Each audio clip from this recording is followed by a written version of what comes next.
Muito bom para a gente ter esse registro. Então, boa tarde a todas e a todos que estão aqui conosco, tá? Tanto os nossos painelistas dessa tarde, quanto todos os demais participantes, a nossa equipe do CEDIRE também, que está cuidando de todos os aspectos operacionais. Então, quero registrar aqui os agradecimentos, sobretudo aos discentes aqui da Universidade Federal de Uberlândia.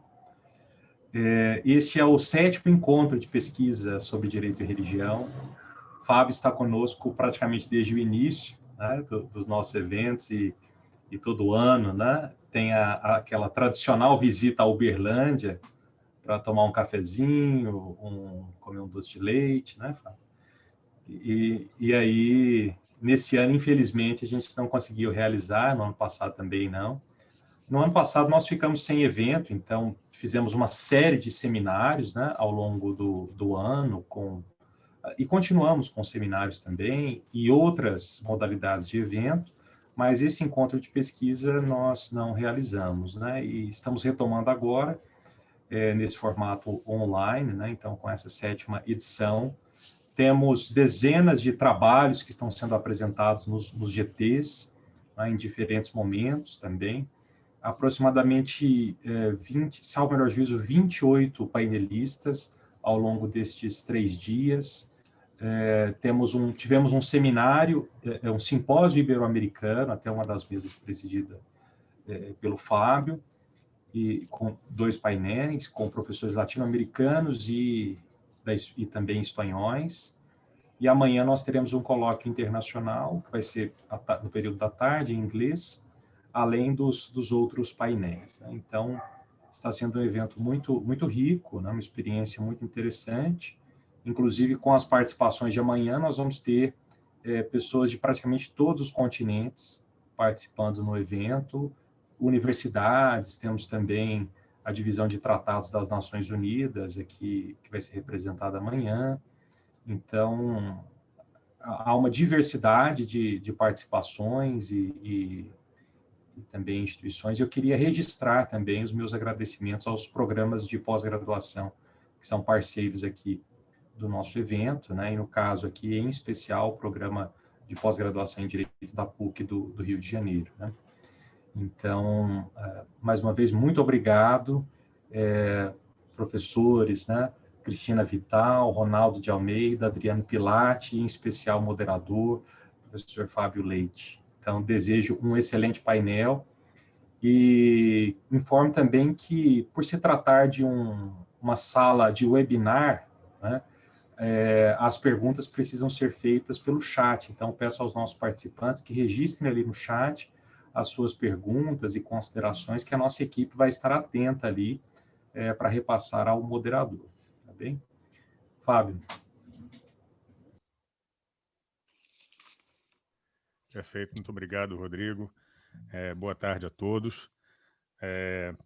Eu vou repetir aqui o que eu falei no painel de ontem do Simpósio Ibero-Americano, que integra esse 7º encontro de pesquisa sobre direito e religião, porque eu acho importante registrar, sinceramente, essa congratulação ao professor, esse reconhecimento ao professor Rodrigo Vitorino, o incansável professor Rodrigo Vitorino, que toca esse evento já há 7 edições, então chegamos aqui na 7ª, eu participo, eu acho que desde a 2ª ou a 3ª, né, e nota-se que a cada ano o evento vai crescendo, acadêmicos que vão sendo agregados e incorporados e passam a participar nas edições seguintes, ampliação também de parcerias, né, nesse evento. O evento realmente está crescendo bastante e é importante esse reconhecimento porque, né, e acho que não falo nenhuma novidade para nenhum dos 3 palestrantes,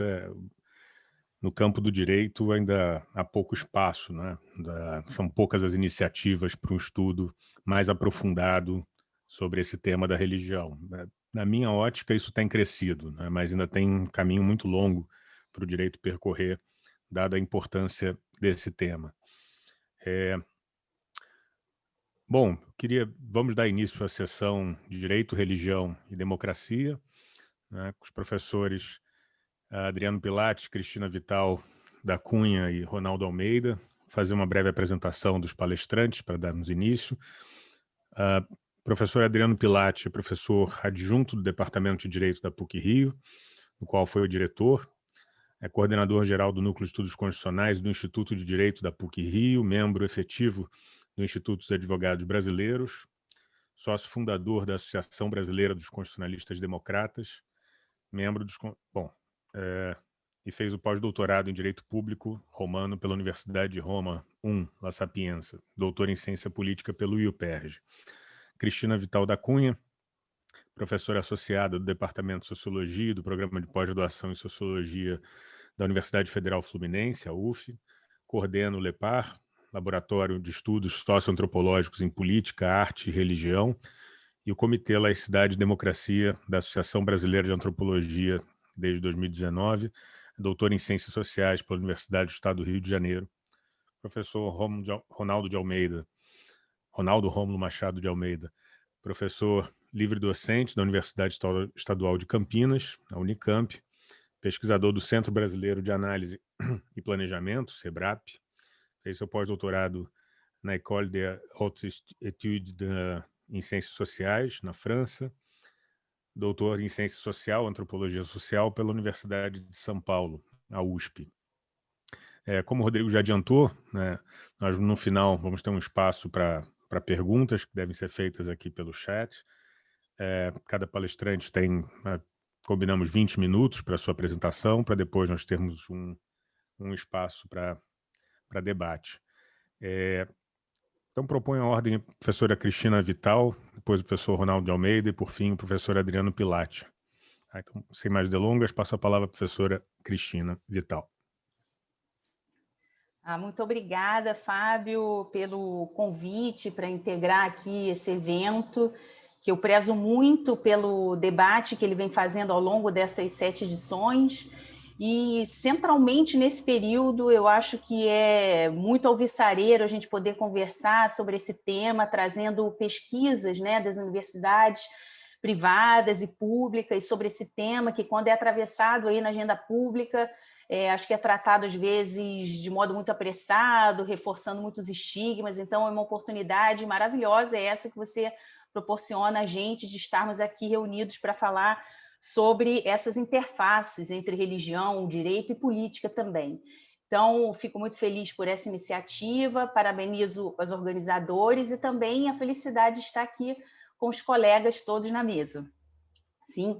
E, bom, eu vou falar especialmente hoje, Fábio, sobre liberdade religiosa, entendendo a liberdade religiosa como uma linguagem política, como uma arma simbólica que vem sendo mobilizada, em especial por alguns atores que vão ser identificados aí pela literatura como atores conservadores, do ponto de vista político e também do ponto de vista religioso. Tá? Eu tenho feito o tratamento desse debate em algumas publicações, tá? Então vou fazer um pouco a reunião e a concisão de alguns desses debates que eu venho trazendo. Lembrar, evidentemente, que a liberdade religiosa ela é um termo mobilizado não só por esses atores conservadores, né, no presente momento, também atores ligados aí a um espectro de esquerda, que a gente pode reconhecer até no debate contra a intolerância religiosa, ou seja, reunindo principalmente religiosos de matriz afro-brasileira, mobilizam essa terminologia, acho que de modo mais residual do que esses atores conservadores que mobilizam como arma, né, uma arma simbólica, nesse sentido, operando essa noção como um código, que está comunicando e está produzindo o quê? As questões que me animaram ao início dessa reflexão, aí em 2017, envolvia pensar, né, quem se reúne em torno desse termo, né, e dessa apropriação aí como uma arma simbólica? Quais funções políticas são almejadas por esses atores nessa mobilização específica e astuta que vem sendo feita dessa temática? Vale lembrar também, evidentemente, que liberdade religiosa, ou mesmo debate sobre liberdade, se a gente fosse pensar assim, desde a República, até o início da República até aqui, vários grupos em diferentes momentos mobilizaram essa noção, em especial aí também a noção de liberdade religiosa nas disputas políticas. Então, é um processo, e como processo tem suas continuidades, mas eu vou enfatizar aqui na apresentação um contexto específico, atores específicos, ou seja, não vou tratar de rupturas, vou trazer essas continuidades, mas acentuar a situação especial na qual determinados atores vêm articulando essa noção, né? Mas para a gente trazer um certo histórico, né, na década de 30, por exemplo, a Liga Eleitoral Católica se mobiliza e se organiza ali em 32, como uma liga importante que visava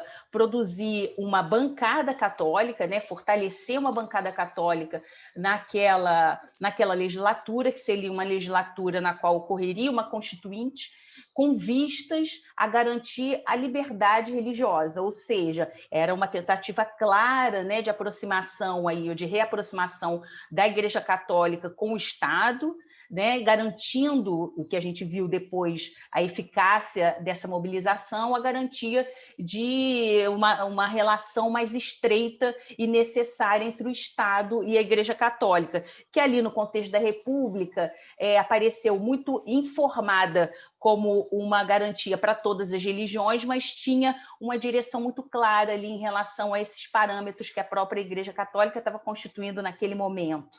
Se a gente pensar, dando um salto um pouquinho na história também no período imediatamente anterior ao golpe militar, em 64, tivemos também uma mobilização muito importante em torno da liberdade, que envolvia a liberdade religiosa também contra um inimigo que era comum, tanto na década de 30 quanto na década de 60, que foi esse inimigo chamado comunismo, né, e que a gente vê sendo mobilizado por grupos dando um novo salto na história, né, aqui nesse período aí pós-eleição de Bolsonaro, essa temática da liberdade sendo mobilizada por diferentes atores na sociedade, mas centralmente a gente vê uma mobilização astuta de atores conservadores, religiosos ou não, mas mobilizando essa temática com a finalidade de fortalecer uma ameaça, e uma ameaça que tem uma identidade muito clara aí com esse inimigo comunista. Tá? Então, a gente vou fazer aqui um foco principal. A gente tem feito uma pesquisa acompanhando diferentes associações de juristas religiosos no Brasil. Acho que a mais famosa delas e que tem uma grande visibilidade é a ANAJURE, a Associação Nacional de Juristas Evangélicos, mas a gente tem uma rede de juristas evangélicos de esquerda, a gente tem a AGE, que é a Associação de Juristas Kardecistas, que a gente também acompanha, a União Católica, a Associação Católica de Juristas também. Então, tem uma série de atores religiosos mobilizados aí, sobretudo a partir dos anos 2000 e de modo bem incidente, sobretudo essa de evangélicos, a partir de 2015, nesse âmbito público, que se fortaleceu muito aí a partir da vitória de Jair Bolsonaro, né? Então, é principalmente sobre ela que eu vou falar aqui e principalmente a atuação dela no período da pandemia, com o lançamento desse Observatório ANAJURE das Liberdades Civis Fundamentais. Tá bom lembrar que todo o trabalho da ANAJURE, desde 2012, né, e anteriormente até com a Ana Mel, que a Camila Gonçalves vinha acompanhando, mas que, em razão do crescimento da ANAJURE, a Ana Mel, ela deixou de ter uma importância, né, deixou de ser um ator estratégico, a ANAJURE ganha uma centralidade, e aí, mas todo o debate dessas liberdades civis fundamentais está muito voltado à liberdade religiosa e de expressão, que no âmbito jurídico são vários os estudiosos que, ao tratarem de liberdade religiosa, o tratamento da liberdade de expressão de consciência é como natural nessa reflexão. Tá? Então, esse observatório ele surge em 31 de março de 2020. Não sei se coincidência ou não, né? É o dia em que muitos comemoram o golpe militar, né? Mas surgiu nesse dia, com três objetivos principais: monitorar as ações do poder público que violem às liberdades religiosas e de expressão, documentar esses incidentes e também adotar medidas judiciais quando cabíveis. Vale também destacar que a ANAJURE já ganha atenção da ANAJURE, né? 58 casos apresentados nesse observatório, e um deles resultou na famosa IADPF 701, sobre a qual eu vou falar especialmente hoje, mas para isso eu vou voltar um pouquinho no tempo, e aí, Fábio, eu vou te pedir eu vou ler um documento aqui e te pedir para me interromper assim, porque eu não vou te ver aqui caso você faça algum sinal para mim quanto ao tempo, tá? Então, conforme a proposta de emenda constitucional, a PEC 53 de 2016, um acréscimo ao artigo 6º da Constituição Federal definia como serviços públicos essenciais, abre aspas, a saúde, a educação, o transporte, a segurança, o fornecimento de energia elétrica, água e telefonia, a captação e o tratamento de esgoto e lixo, a compensação bancária, a administração da justiça, serviços funerários e o controle do tráfego marítimo e aéreo. Contudo, a suspensão provisória desses serviços pode ocorrer em determinadas situações. Nesse sentido, alguns serviços essenciais foram suspensos em sua modalidade presencial, assim como serviços não essenciais a partir da segunda semana de março de 2020 no Brasil. Dentre elas, foram suspensas a abertura de templos, a realização de cultos de todas as tradições religiosas. Segundo notícias veiculadas na mídia, todas as tradições acataram os decretos estaduais e municipais, com exceção de igrejas evangélicas. Não se trata das igrejas evangélicas, porque não foram todas que resistiram a isso, mas muitas delas, sobretudo inicialmente, né? Então, na Igreja Universal do Reino de Deus, por exemplo, seu líder máximo, Bispo Edir Macedo, argumentou que era preciso ter o antídoto cunhado por ele, né, de Coronafé, para combater o coronavírus, chamado também de praga ou coronadúvida. Impelidos a manter regularmente as atividades religiosas nos templos, parlamentares e líderes evangélicos de presença midiática pressionaram Jair Bolsonaro, que expediu em 25 de março de 2020 o decreto 10.292 de 2020, né, ampliando a lista de serviços e atividades essenciais na pandemia. Nele constavam, abre aspas, as atividades religiosas de qualquer natureza, obedecidas às determinações do Ministério da Saúde. A expedição do decreto deu início a uma batalha judicial. 2 dias depois, em 27 de março de 2020, uma liminar suspendia os efeitos do decreto e previa o pagamento de multa aos municípios e à União por seu estímulo ao descumprimento do isolamento social. Estava claro, em termos legais na ocasião, que não se tratava de um impedimento à liberdade religiosa, tendo em vista que as atividades poderiam ser realizadas pela internet ou televisão. Em 30 de março de 2020, a liminar foi suspensa mediante a ação da AGU, que levou a questão ao TRF2. Nessa ocasião, a ANAJURE se mostrou contrária ao encaminhamento dado pelo Ministério Público Federal, propondo a suspensão do decreto 10.292, e sinalizou que a questão caberia à Procuradoria-Geral da República. A avaliação jurídica técnica, né, entre aspas, aí, da ANAJURE, sobre a evolução da questão fica suspenso na medida em que o Procurador-Geral da República, Augusto Aras, é um aliado da ANAJURE e, na sua posse, assinou uma carta de compromisso da associação pela defesa de pautas como a isenção de impostos de igrejas, a preservação da família nuclear e a possibilidade de tratamento de, abre aspas, reversão sexual. Naquele momento, a posição da ANAJURE não se misturava dos líderes evangélicos com presença midiática, pois defendia o cumprimento das orientações feitas pela OMS e da manutenção do isolamento social temporário. Então, no início, a ANAJURE tinha um posicionamento menos associado dessas lideranças e ao do próprio governo federal, tá? A associação era favorável à manutenção dos templos abertos para serviços de assistência social considerados de primeira ordem em um momento crítico. Já os cultos deveriam seguir suspensos, a não ser que fossem realizados por meio de internet ou televisão. Diante do que foi considerado abusos, né, cometidos em alguns estados, como a suspensão flagrante de cultos até por policiais militares, a ANAJURE começou a se organizar para se contrapor juridicamente ao fechamento dos templos e pela garantia, entre aspas, aí, da liberdade religiosa. Assim foi criado esse Observatório ANAJURE das Liberdades Civis Fundamentais. Após um ano de atividade do observatório, quando o número de mortes diárias pela Covid-19 no Brasil já superava 3.000 pessoas, o recém-ministro empossado por Jair Bolsonaro, Cássio Nunes Marques, autorizou a liberação de atividades presenciais religiosas, como missas e cultos, em todo o território nacional, atuando como um aliado dos evangélicos, numa categoria que a gente trabalhou no artigo, eu e Ana Carolina Evangelista, um artigo de 2019. A medida foi tomada em 3 de abril de 2021 e respondia favoravelmente à DPF 701 apresentada pela ANAJURE. Na DPF, a associação informa que o artigo 6º do Decreto Municipal 31 de 2020, de João Monlevade, em Minas Gerais, viola a Constituição ao proibir as cerimônias religiosas e solicita, né, a sua suspensão. Nunes Marques não se limitou a suspender os trechos do decreto em questão e determinou que estados, Distrito Federal e os municípios se abstivessem de editar ou de exigir o cumprimento de decretos e atos administrativos locais que proibissem essas celebrações religiosas. Desta forma, o ex-ministro, né, dava abrangência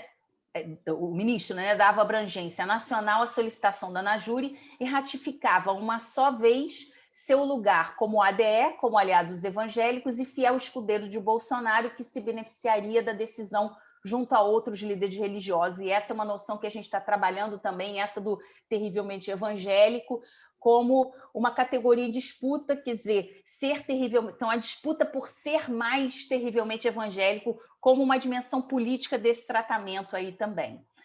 Bom, a partir desse episódio, uma celeuma jurídico-política se estabeleceu. Veículos tradicionais de TV, inúmeros programas de rádio e canais de internet nas mídias sociais passaram a comentar diariamente o evento, que se confundia com um debate sobre a liberdade religiosa. Assim, estava em curso uma tática comum entre parlamentares evangélicos no Congresso Nacional, caracterizada pela produção de interpelações judiciais e proposições de projetos de lei que, a despeito de não produzirem vitória direta, é muito eficaz em pautar a agenda pública, como trabalhamos em diferentes publicações iniciadas aí em 2012. Em relação à DPF 701, algumas trapalhadas foram cometidas, colocando em risco a decisão favorável que obteve do ministro Nunes Marques. A primeira delas foi desrespeito à tomada de decisão, né, pelo Pleno do STF, no início de 2021, vedando a ANAJURE de propor a DPFs em razão desta não ser nem entidade de classe, nem confederação sindical. A segunda foi o desrespeito de Nunes Marques à praxe do STF em liminares nas ações constitucionais. Nesses casos, seriam necessários, no mínimo, votos de 6 ministros, com exceção de recessos de fim de ano, que não era o caso. A controvérsia sobre a privação de liberdade gravitou na agenda pública durante toda a semana após decisão de Nunes Marques e com a subsequente sessão do STF para decidirem a DPF 811, de autoria do PSD, contra o decreto estadual em São Paulo, que suspendia também a realização de atividades religiosas presenciais durante um período na pandemia. O argumento da ANAJURE e outros líderes evangélicos de que a liberdade religiosa estava sendo ameaçada no Brasil, lançada sem a devida consideração de contextos específicos, gera desconfiança e demanda atenção analítica.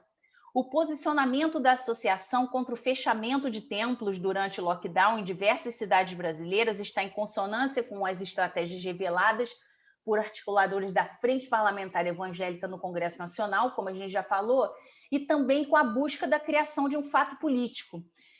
Ministros da Suprema Corte Brasileira foram impelidos ali nessa DPF, em razão da 701 também, a se pronunciarem sobre o tema e acabaram por avançar em definições sobre Deus e a religião, né, como vimos no julgamento aí dessa DPF 811. A gente fez uma decupagem desse material, agradeço aí a Caroline Cardoso por isso, e vimos essa situação também acontecendo aqui no Rio de Janeiro, com o juiz Rosas, em 2014, julgando que na sua decisão, né, disse que não se tratava de intolerância religiosa, os ataques que a IURD vinha fazendo em vídeos de exorcismo em relação às religiões de matriz afro-brasileira, porque essas não seriam religiões, porque religião tem livro, religião tem fundamento. Então, a gente começa a observar um volume de situações nas quais o judiciário vem se pronunciando em relação a definições de Deus, de sagrado, de religião. Então, o fato político de que estaríamos vivendo uma situação de privação de liberdade no Brasil estava posto, encontrando ressonância em outros setores da sociedade, não necessariamente religiosos. No caso específico, correspondia à privação de liberdade religiosa junto à perseguição direta aos cristãos e, mais especificamente, aos evangélicos. No entanto, não há base empírica que sustente essa afirmação, mas a eficácia simbólica do fato político reside em influenciar o sistema de crenças de pessoas, ou seja, insistir em falácias, neste caso, né, porque nem todo fato político é isso, até que elas alcancem mentes e corações e ganhem aparência de verdade. Uma estratégia performática tratada aí no âmbito da sociologia e da antropologia política, e que eu destacaria o trabalho do Jeffrey Alexander, que eu venho utilizando muito para pensar essas estratégias políticas, os movimentos políticos, né, que utilizam uma teoria dramatúrgica para, digamos assim, analisar esses contextos variados de tentativa de produção de verdade ou de disputa por percepção, por uma performance de verdade. Então, nesse bojo, observamos um crescendo de tentativas de emplacar a noção de que há uma cristofobia no Brasil. Isso foi levantado no espaço público a partir do avanço do projeto de lei PLC 122 de 2006, não sei quem lembra aqui, mas era um projeto de lei que tratava de criminalizar a homofobia no país. Uma disputa acirrada em torno dessa agenda ocorreu no parlamento e na sociedade civil a partir de então. Líderes religiosos alegavam a privação de seu direito fundamental à liberdade de culto e de expressão a partir desse projeto, né? Essa agenda culmina com a aprovação de um projeto de lei na Câmara Municipal de São Paulo, em 2016, estabelecendo 25 de dezembro como um dia de combate à cristofobia. Fernando Haddad, prefeito à época, vetou o projeto. Em 2020, no âmbito federal, começou a tramitar um projeto de lei com o objetivo de instituir no dia 6 de janeiro como o Dia Nacional de Combate à Cristofobia. Vale destacar que a tramitação desse projeto teve início após o pronunciamento do presidente Jair Bolsonaro na Assembleia Geral da ONU. Para concluir, Fábio, como emplacar a ideia de que vivemos uma ameaça à liberdade religiosa interessa a esses atores políticos? Então, eu vou reunir algumas, digamos assim, configurações que emergem aqui rapidamente, parecendo teorias da conspiração, mas não são. A gente pode falar no debate um pouco mais detidamente sobre isso, e tem um material que a gente está publicando sobre, né, mostrando a sustentação empírica dessas afirmações, e um ponto está muito ligado ao outro. Então, a gente entende que há, nessa estratégia, né, ou na utilização da liberdade religiosa como uma arma simbólica para o reforço dessa relação com as bases religiosas que esses atores vão mobilizando, né? Então, nesse sentido, eles vão produzindo isso que o Durkheim chama do calor que reúne pessoas, que produz identidade, que produz identificação, e que, em termos da dinâmica política, ela é muito importante, porque ela produz votos também, né? Não necessariamente, a gente sabe que nada em termos social tem uma relação direta necessária, mas, digamos assim, é um contexto favorável, tá? E esse reforço dessas bases aí, ela acontece, é muito produzido esse calor também, a partir da produção desses inimigos, que envolvem aí essa liberdade religiosa sendo ameaçada pela esquerda, por um lado, em termos locais, mas em termos globais, por esse comunismo avassalador, tá? Nessa perspectiva, um comunismo avassalador. Gera também, tem como uma estratégia a conquista de cargos eletivos, também não é uma relação direta, mas vários estudos, e a gente acompanha a importância, né, e a sustentação que essas lideranças aí dão institucionalmente, alguns que conseguem ter vitória eleitoral, e isso é muito significativo, isso é muito importante, porque é uma representação desses atores em termos políticos, né? Um fortalecimento também, um terceiro ponto, de alianças com setores que favorecem o desempenho dessas denominações representadas por esses líderes, porque a Anajure tem representantes, são ali figuras, algumas delas, nem todas, expressivas em suas denominações, né? Então, buscam favorecer o desempenho dessas suas denominações. A gente deve lembrar que tem uma concentração aí de influência política, porque se no Brasil, segundo dados do IBGE, a gente tem 1.300 denominações evangélicas no Brasil, no Congresso Nacional a gente tem representação entre 18 e 20 denominações ali. Né? Assim como no âmbito da mídia também, das concessões de rádio e TV, também há uma concentração aí ligada. Então, esses interesses aí denominacionais, religiosos, políticos, eles vão se retroalimentando, tá? E mais ainda, porque a defesa das denominações, desculpa, ela parece uma... tentar caminhar para a conclusão, tá? Por causa do tempo, eu estou um pouco preocupado. Mas, por favor. Perfeito. Então, é a defesa das denominações, mas, por outro lado, também que favorece o vigor das empresas que essas várias lideranças representam, tá? Porque a maior parte desses parlamentares que estão no Congresso, essas lideranças midiáticas, são empresários, tá? E nesse sentido, como vários trabalhos apresentam, né, Gessé de Souza, o Marcos Otávio Bezerra, ao tratarem do contexto de corrupção, as empresas, elas estabelecem uma relação de longa-manos com esses políticos, com esses parlamentares, mas nesses casos específicos que a gente acompanha, esses são, ao mesmo tempo, políticos, empresários e religiosos, quer dizer, eles não são longa-manos do sistema, eles são o sistema operando, isso é o próprio favor ali. A gente deve sempre lembrar disso, né, e sempre lembrar a população disso, porque, ao contrário de uma defesa do fundamento religioso, em muitos casos a gente vê a mobilização do fundamento religioso com vistas à garantia de interesses econômicos desses grupos, né? Então, eles precisam falar também de uma ameaça global a essa liberdade, como modo, no caso da Anajur, de fortalecer a si própria como associação em redes internacionais, principalmente com os Estados Unidos, Inglaterra e, mais recentemente, a Alemanha, com a direita alemã, que, inclusive, fizeram uma visita aqui ao Brasil, estabelecendo uma relação com esses grupos aqui evangélicos, né?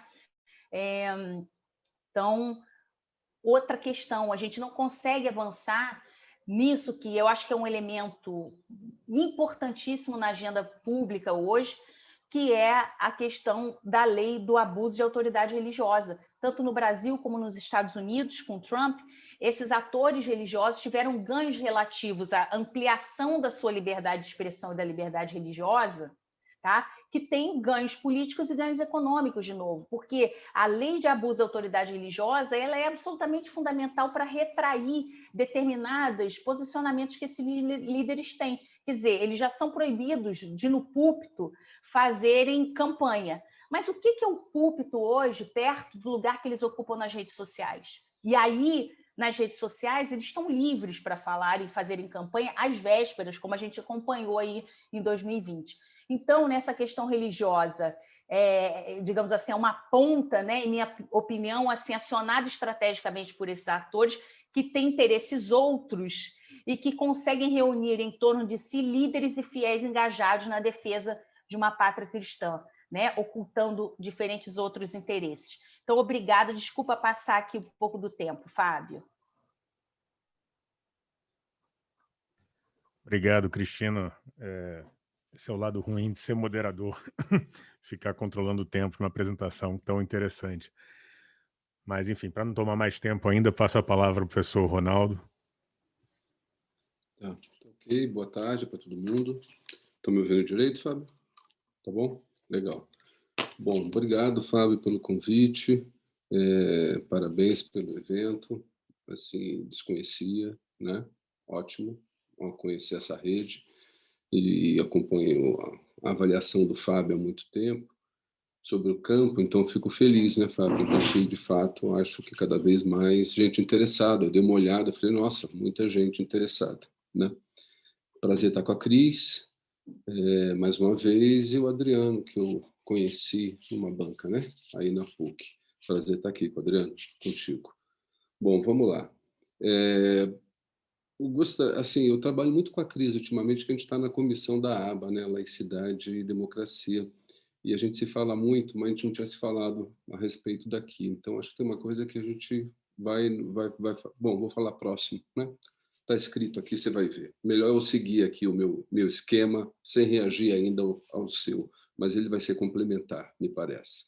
Né? Então, gostaria de tratar na minha fala essa discussão sobre abertura e fechamento dos templos durante a pandemia e tematizar também o tema da liberdade religiosa. Né? Essa discussão, teve esse julgamento, mas como a Cris falou, isso está sendo monitorado Eu lembro que 1 ano atrás soltei um artigo junto com um aluno fazendo esse questionamento para as religiões, né? E vejo que 1 ano depois o tema continua, mas com 2 votos no Supremo, né? Algo também andou, né? No sentido de alguma coisa de apoio. Eu não tenho muita competência, evidentemente, sou antropólogo, cientista social de maneira lata, né? E não tenho competência para fazer uma discussão mais do ponto de vista técnico do direito, da filosofia, da teoria do direito, né? Eu me aproximo como um fenômeno social, político, cultural, né? Esse julgamento. Antes de mais nada, me coloco nessa situação para pensar a relação entre religião, as religiões e o Estado, né? O que nos remete de imediato ao problema da laicidade, né? E aqui eu começo citando, que eu acho a maneira de só de enquadrar o princípio, de uma coisa que o Emerson Jumbelli fala, né, de entender a laicidade como um regime de regulação do religioso, né? Isso significa que é algo que não tem receita propriamente, né, mas isso é construído historicamente de acordo com os processos de cada nação, né? Então, essa ideia, por um lado, ela é importante, né? Isso faz com que a nossa laicidade, e aí eu cito a professora Paula Monteiro, quando ela diz que a nossa laicidade ela nasce com uma marca cristã e católica, porque, na verdade, a religião de referência era essa, mesmo para essa separação, né? Então, tem marcas, tem caras, né? A nossa laicidade.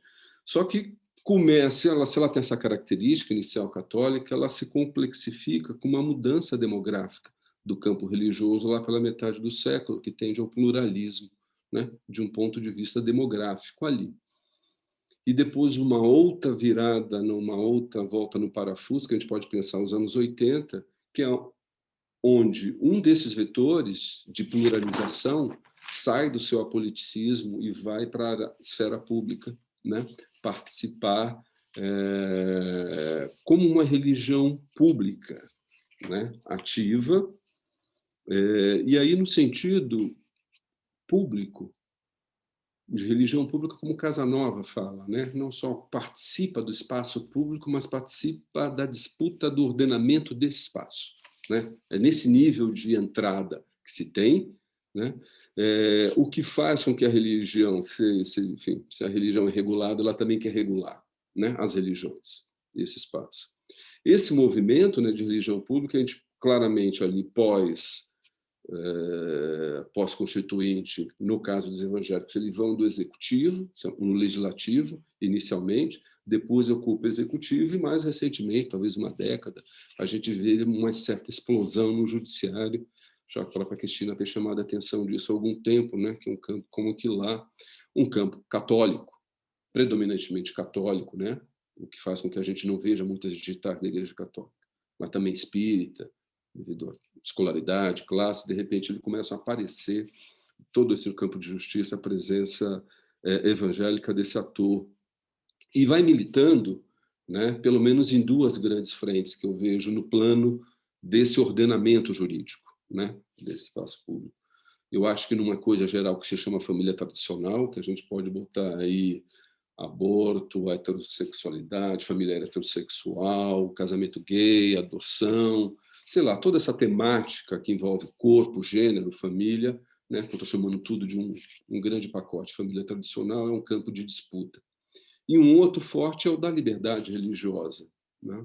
Quando você vai vendo, essa conversa já está posta desde sempre, porque, de uma certa forma, é muito a conversa protestante, né? Enfim, isso tem a ver com a história do Advento da República, tem a ver com a história da Reforma. Então, essa é uma bandeira de longa data, né? E eu volto a isso depois. Mas é como se eu fiquei pensando assim, como que assim que certos temas são conectados a certas religiões na disputa, liberdade religiosa. Não sei se esse é provavelmente um tema forte católico, embora ele esteja ali também, né? Os afro no tema da intolerância, não sei se a Dana vai concordar comigo pela fala que vai fazer, né? E um católico, uma disputa mais no plano da tradição, da cultura brasileira, né?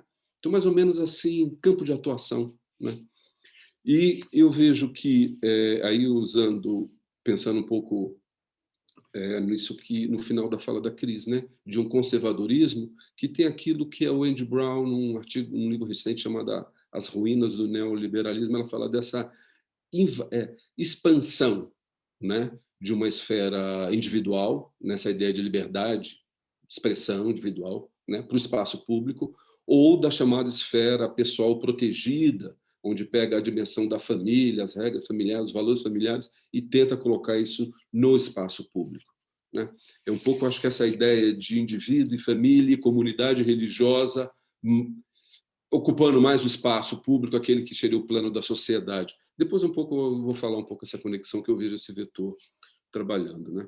Bom, se eu tenho esse grande movimento, e o tema da liberdade religiosa ele está pautado, quando eu desço, aí eu queria sair um pouco desse plano geral e descer para o julgamento, né?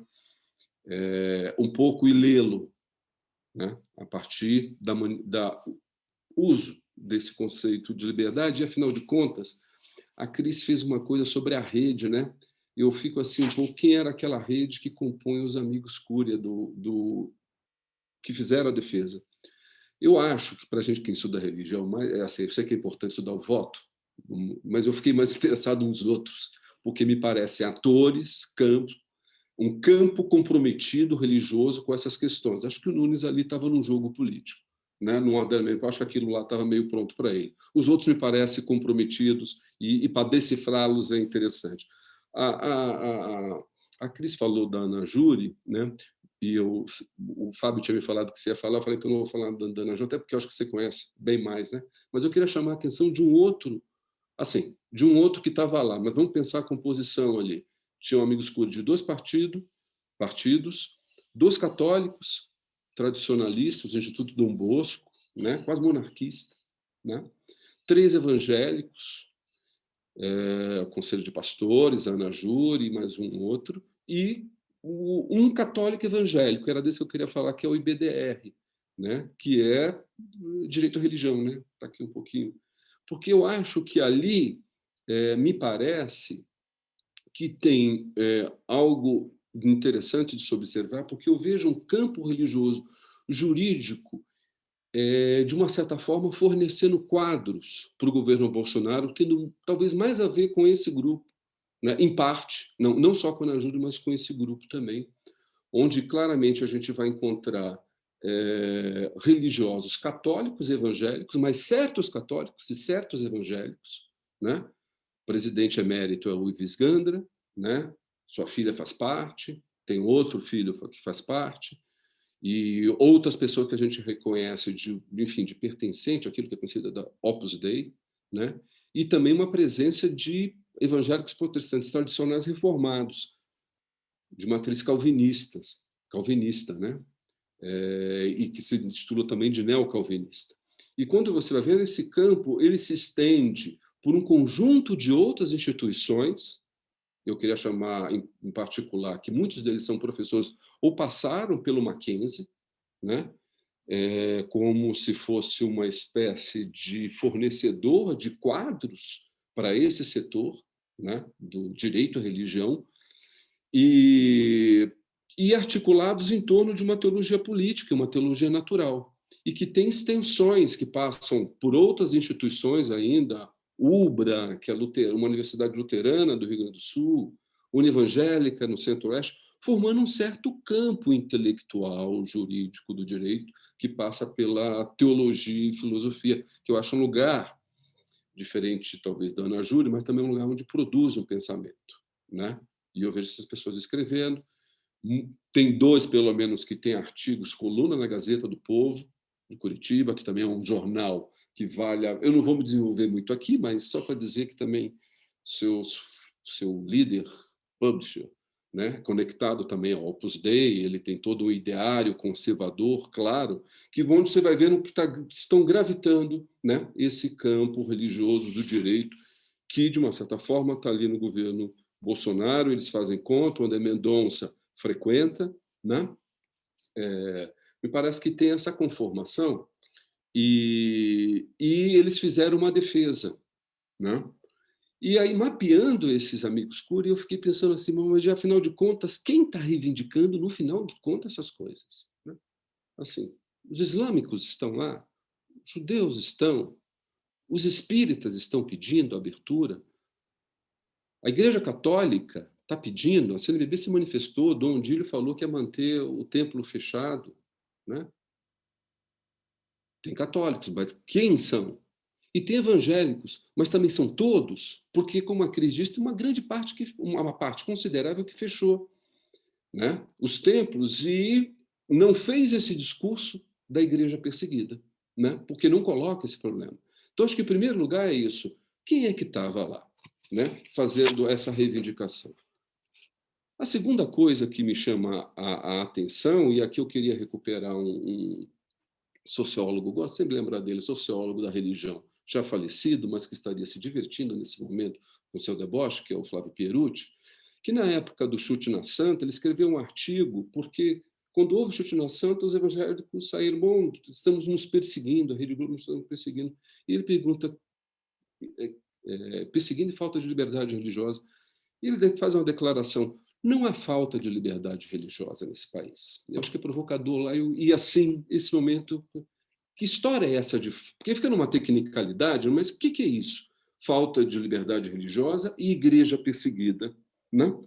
Pierucci diz assim, liberdade para as religiões é o que decididamente não falta por aqui, não falta mais. Foi-se o tempo, graças a Deus, graças aos deuses, né? Então, do final de contas, do que essas pessoas estão falando quando diz-lhe falta liberdade e de uma igreja perseguida? Sobretudo, as religiões cristãs.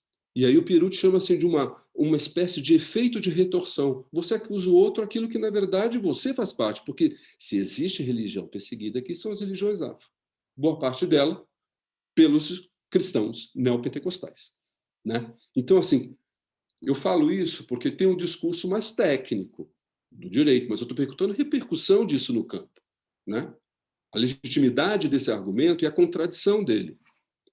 A contradição, inclusive, nesse jogo religioso, político, né, e a crítica à manutenção, né, uma certa manipulação da ideia de maioria e minoria. Quando se quer alguma coisa, se fala que a maioria desse país é cristã.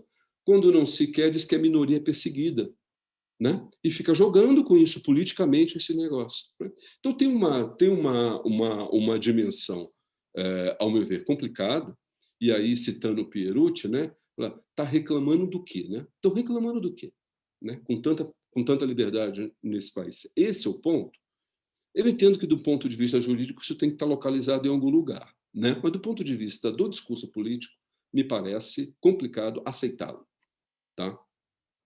E aceitá-lo, a ideia de perseguição, e aí eu volto no julgamento, falei dos amigos Cury, mas eu queria chamar a atenção do discurso do André Mendonça, né? Que foi um discurso baseado na ideia de perseguição. Ele fala em regimes autoritários. E faz de uma maneira muito, diria, malandra a sua argumentação, porque começa dizendo, aqui não se trata de vida e morte, mas de liberdade religiosa. E pronto, não falou mais de morte. Só voltou a falar no final a palavra morte, para dizer que um cristão é capaz de morrer por sua liberdade religiosa, sem levar em consideração porque ele pode matar na medida em que ele transmite o vírus, né? Então, assim, o discurso do André Mendonça, habermasianamente, a gente diz que a religião participa do espaço público, mas ela tem que fazer a tradução em termos de razões públicas, né? Eu diria que o André Mendonça é um péssimo tradutor. Aquele discurso que ele fez lá, e tanto que, como disse, eu não sei se essa linguagem do direito, os juízes, quando querem condenados, causou constrangimentos nos outros ministros, né? Então, me parece isso. Esse eu diria que minha avaliação daquele julgamento, eu colocaria esses problemas, sabe? Colocaria esses problemas de ordem política. É isso. E aí, agora estendendo, para finalizar esses 5 minutos finais aqui, estendendo para o... Nem sei se vou precisar deles. Entendendo para a temporalidade da pandemia, né? Porque é um pouco, talvez seja um pouco injusto colocar isso totalmente no BDR, chamar de um bolsonarismo restrito, enfim, né? Até porque tem argumentos, né? Tem um pensamento, tem uma formulação, tem uma tradição, tem um tradicionalismo que antecede o bolsonarismo, né? Mas o que percebo é que boa parte do movimento que houve em relação a isso se deve, em boa medida, a alinhamento político, né, ao governo Bolsonaro, toda essa grita, né, de uma igreja cristã, que eu diria que tem se mostrado, sobretudo esses que reivindicam, pouca solidariedade. Tá? Pouca solidariedade no sentido de que essa... Assim, aí eu não estou afirmando, eu estou pensando como um debate interno, né, daqueles que são contrários a esses. Olha, certos pastores dizendo, a questão não é liberdade, é questão de solidariedade. Né? Como atuar. E como ser igreja, que eu acho muito legal, como ser igreja na diáspora. Perdemos essa ideia da diáspora e agora só sabemos ser igreja enquanto templo. Né? Então você tem contradiscursos internamente também. Né? E eu acho que é bom a gente olhar e dar visibilidade a eles. Mas eu diria que o que tem aí de hegemônica é um alinhamento. E um alinhamento que não passa, em alguns pastores, que não passam só pela questão do templo. Né?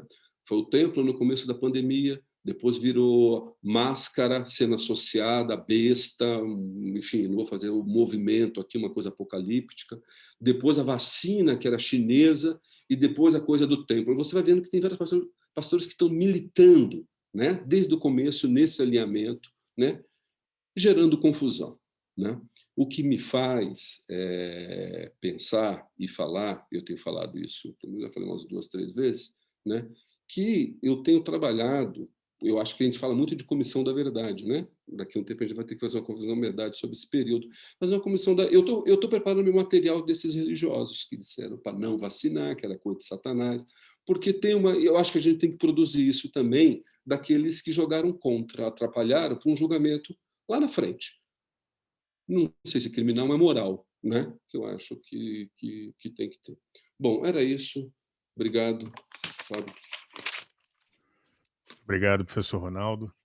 Por fim, professor Adriano, e reitero que aqueles que quiserem fazer pergunta devem fazer pelo chat, tá? Por enquanto tem só um comentário aqui no chat. Obrigado.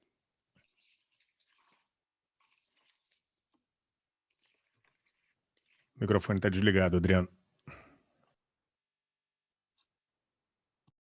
A gente deixa ligado quando não deveria e desligado quando deveria estar ligado.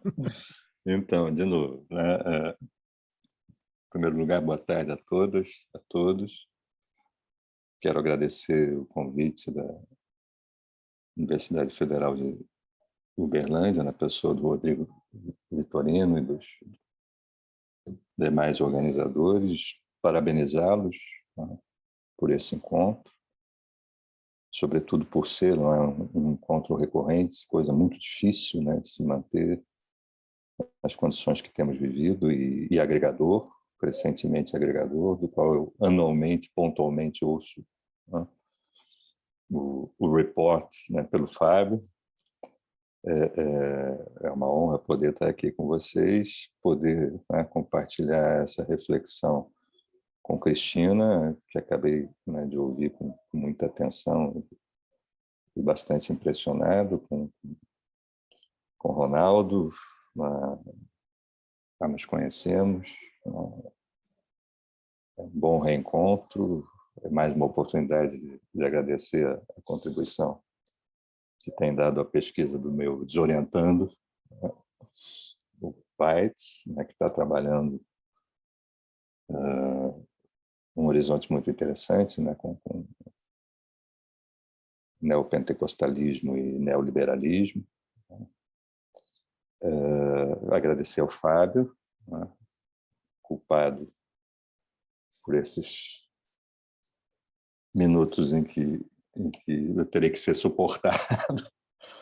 Mas é muito bom, né, que possamos refletir juntos, sobretudo nesse cenário, né, que vem de ser traçado aí nas falas da Cristina e do Ronaldo, e que é um cenário em que se entrecruzam perigosa e problematicamente, creio que não só no meu entender, fundamentalismo religioso, né, com um discurso, como os meus antecessores aqui, né, observaram, de absolutização da liberdade religiosa, inclusive, né, no âmbito dos discursos e das práticas de caráter jurídico, né, o pessoal que está se capacitando para isso, né, se organizando para isso, e, evidentemente, com condições bastante favoráveis, podemos supor, né? E esse fundamentalismo, né, religioso se entrecruza, se interpenetra com uma reascensão, né, da intolerância religiosa, né, os mesmos que absolutizam a própria liberdade religiosa, a própria, exclusivamente a própria, nos termos em que sempre, né, colocam essa questão, né, como se houvesse uma religião, né, aceitável, um Deus aceitável, e só estes, né? E que, ao mesmo tempo em que caminha discursivamente, politicamente, enfim, com toda a sua capacidade de mobilização por essa senda, né, da sobreposição, liberdade religiosa acima de tudo, acima de todos, né,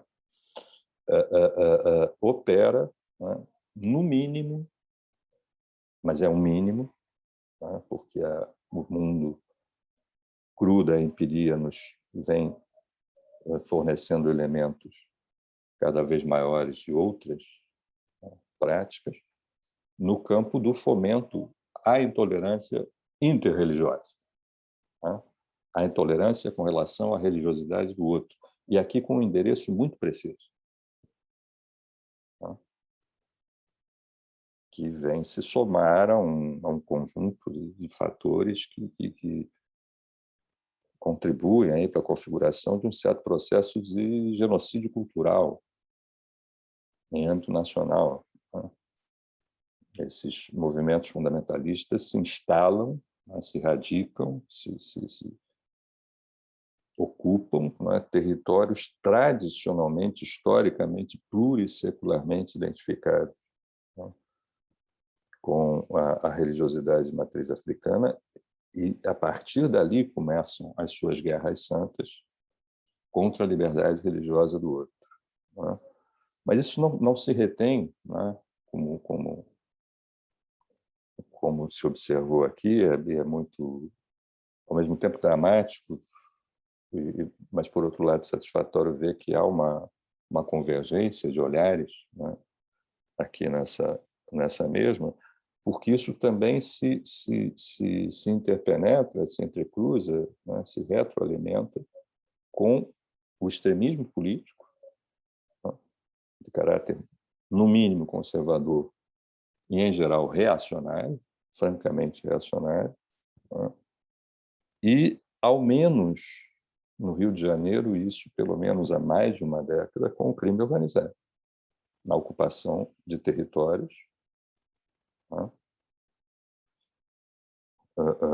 na repressão religiosa, né, por milícias e organizações de narcotráfico à religiosidade de matriz africana, né, nos territórios em que essas organizações criminosas são abençoadas, né, até notícias, né, de cerimônias de bênção das armas se tem, né, e que, ao mesmo tempo, não apenas contribuem, né, para a legitimação do poder territorial dessas organizações armadas, mas esse é um campo, né, no qual dificilmente se penetra, e não há de ser por falta de experiência que se vem acumulando, né, que o Ministério Público não pode investir na corrupção, na lavagem do dinheiro, né, nos crimes financeiros, em outros âmbitos que não, né, o da política partidária,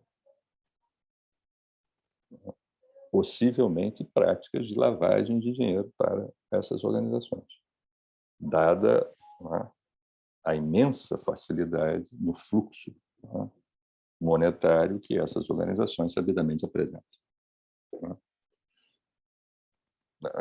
As razões, né, todo o púlpito eletrônico, que hoje certamente, né, tende a ser, né, como se observou aqui, de maior impacto até do que a concentração ou a aglomeração, né, não facilita muito, né, a atuação dessas organizações, porque toda a contribuição pela via financeira é rastreável. A contribuição presencial, não. Né? E a sua quantificação diária, ou ao fim de cada celebração, pode ser operada, inclusive, no âmbito das práticas de lavagem de dinheiro. Né? Claro, estamos aqui apenas no campo das suposições acadêmicas, né? Das hipóteses acadêmicas, mas isso é visível. Né? Quem frequenta esses territórios há mais de uma década percebe essa aproximação clara e crescente entre esses grupos. Né? Isso certamente não serve a uma sociedade pluralista, isso certamente não serve a um Estado democrático. E isso certamente não se coaduna com nenhuma noção decente de república. Claro, a experiência patológica do Rio de Janeiro, né? Nossos co-irmãos de outros estados sabem muito bem que aqui, né, as pragas e pestes, né, se concentram e se acumulam em níveis inimagináveis em outros postos da federação. Aqui mesmo, a separação entre Estado e crime é estruturalmente problemática, desde os idos da ditadura militar, né? Da multiplicação do controle territorial, político-territorial, inclusive pela via dos grupos de extermínio e das organizações de bicheiros, essa cumplicidade com a ditadura militar. Né? E num caldo como esse, né, numa vala como essa, cabe muita coisa. Né?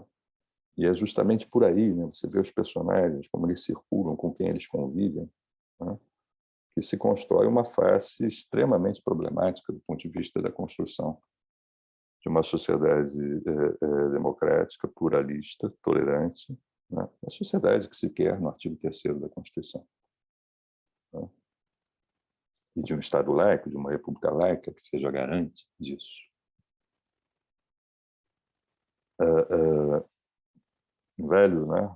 Uma velha figura do mundo político conservador, né? Dos grandes momentos do parlamento brasileiro no século XX, que era o Otávio Juraci Magalhães, né? Dizia que a democracia no Brasil é uma plantinha. Né? A mesma imagem se poderia utilizar com relação à construção do Estado laico, de uma república laica. Né? Ela é um processo que está muito longe de sua conclusão, como sabemos, né? Porque a experiência estatal no Brasil, ab ovo, né, desde a origem, marca um modelo, que é o do Estado lusitano, que é o modelo do Padoado, que é o modelo da interpenetração entre, né, estrutura religiosa e estrutura política, e também pelo fato de que, na vida política concreta e efetiva, né, das elites brasileiras no período colonial e que marca a independência formal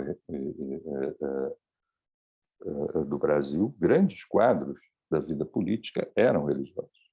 A presença, né, dos religiosos na Constituinte de 23, né, a presença do clero, né, por todo o período imperial, nos mais diversos setores. Né? A Constituinte de 23 é instalada sob a presidência do bispo do Rio de Janeiro, né? Ao mesmo tempo que você tinha a atuação de padres liberais radicais, né? Como C.S., né? Frei Caneca, Padre Lessa no Rio, etc., polemistas, né? Que publicavam ali os seus escritos em defesa do liberalismo político, dos regimes limitados, etc. A própria experiência republicana, né? Como se costuma dizer, que tivemos durante o Império, que foi o período da regência, o primeiro chefe de governo eleito, né, ainda que indiretamente, né, num prisma republicano, era o padre Feijó. Né? Então, esse processo de separação é uma construção que não termina, evidentemente, nos decretos do governo provisório do início do período republicano. Né? De lá para cá, vem se tentando, né, afastar os quadrados, né, de tal modo que cada um permaneça no seu. Mas isso tem sido um processo que tem encontrado barreiras. Né? E barreiras que nas últimas décadas apresentam uma espécie de recidiva, né, de recrescimento. E esse processo, lastimavelmente, coincide com o processo da experiência democrática da nossa irrenunciável Constituição de 88. Lastimavelmente foi assim. Né?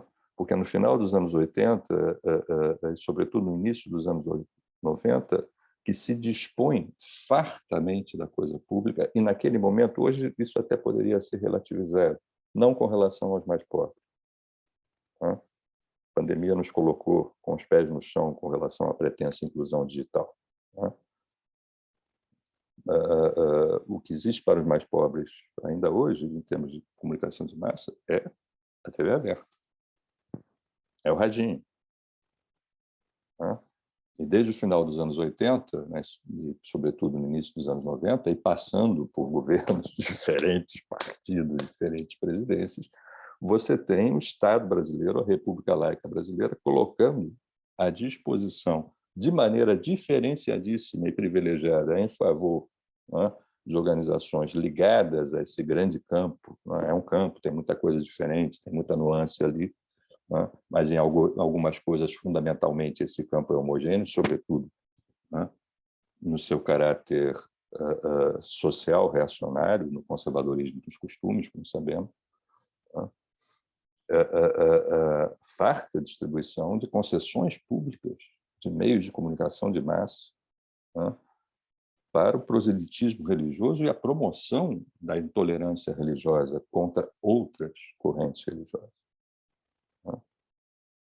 Isso é um crime de lesa república, tá? Sem qualquer parâmetro. Claro que se insere numa coisa muito pior, né, que na Constituinte tentamos enfrentar e fomos fragorosamente derrotados, que é a necessidade de construção, tal como ficou ali, né, no que nos permitiram que sobrasse, né, dos projetos para o texto constitucional, de uma política de comunicação social, né, que deve obedecer a determinados parâmetros, que pode ter, né, enfim, né, pode até aceitar que uma organização de caráter religioso disponha de um canal, né, mas é se percorrer o dial, né, para quem ainda tem rádio, e o povão tem rádio, né, já não mais das FM, que não, né, estão se extinguindo, mas das FM, você só vai ver uma coisa.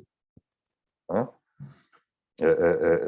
Pensemos se isso fosse franqueado a uma organização partidária, por exemplo. Né? Partidos terem redes, canais, emissoras e ficarem 24 horas por dia fazendo proselitismo de sua própria ideologia, sem ter que satisfazer a nenhum dos requisitos, né, de orientação e programação que a própria Constituição estabelece, sem nenhum controle público, né, podendo as emissoras sublocar espaços a quem, evidentemente, tem o poder econômico e religioso suficiente para alocá-los. Então, você tem um mercado aí de aluguel, de horários, em que se mercancia com a coisa pública.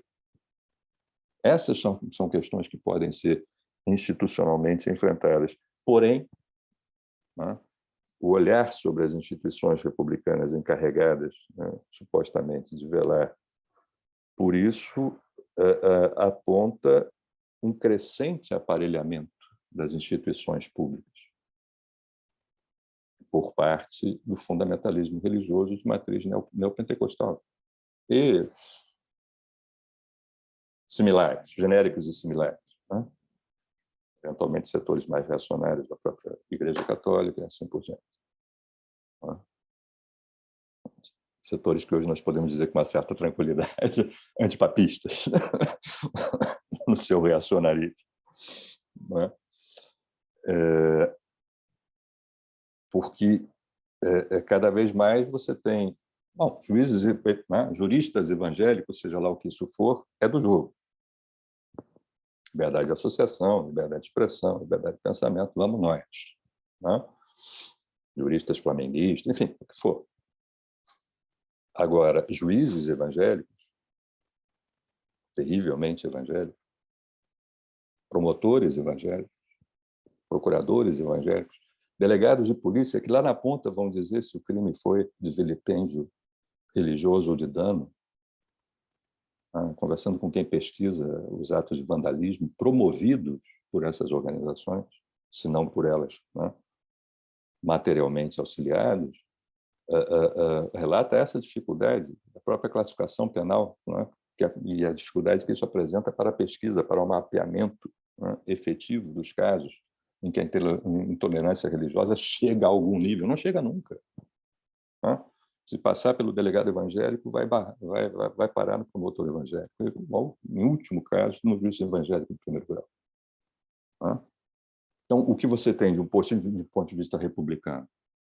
Não que o sujeito no evangélico não possa ser juiz, procurador, todos podem. Né? Mas desempenhar função pública na civil, na militar, na federal, na Receita Federal, no Ministério Público, na magistratura, atuando como parte religiosa, como fez o advogado-geral da União, né?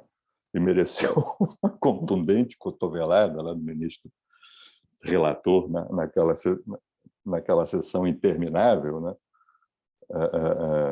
Que foi muito claro ao dizer que os bobos ficam fora da corte, né? No recado claríssimo, né, do intolerável a que havia chegado, né, o discurso do advogado-geral da União, né,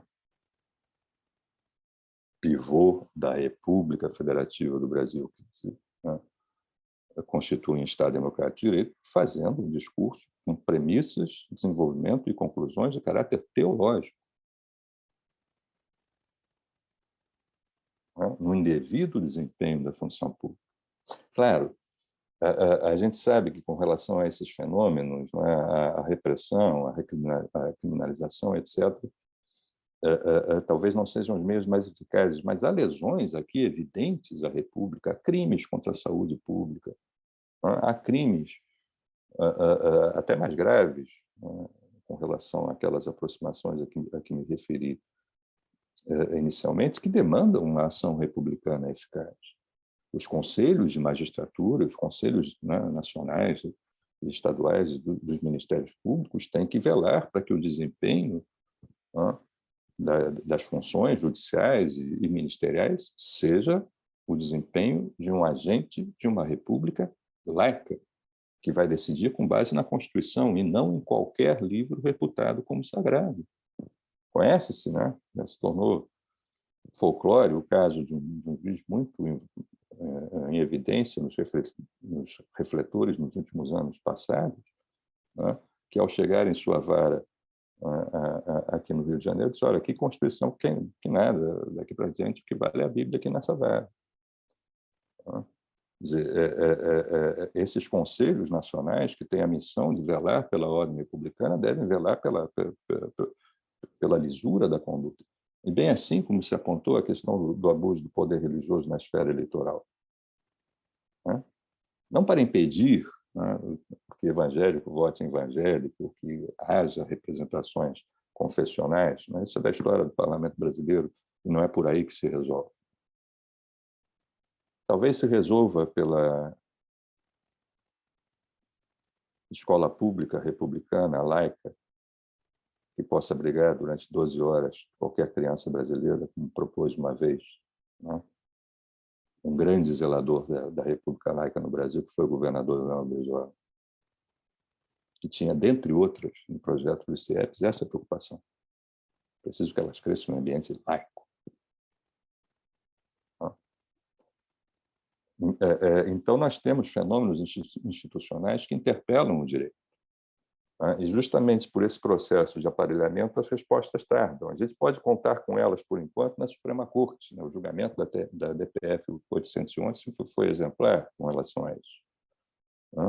Mas por quanto tempo? E se você percorre mais abaixo os demais níveis do sistema de justiça, você vai encontrar, né, condutas, práticas muito complicadas, do ponto de vista do desempenho da função pública na prevenção do abuso, né? Todo o direito, né, numa sociedade que propõe o respeito recíproco aos direitos, tem limite. Toda liberdade tem limite. Você ter liberdade de vir, você ter liberdade religiosa, né, que é o argumento fundamental deles que se entrecruza, né, nessas ações todas, aí no período da pandemia. Eu ia falar sobre 810, 811, mas o pessoal já passou por aí.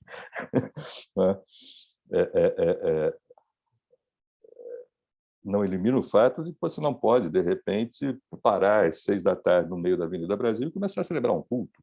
Quer dizer, toda a liberdade precisa ser compatibilizada, né?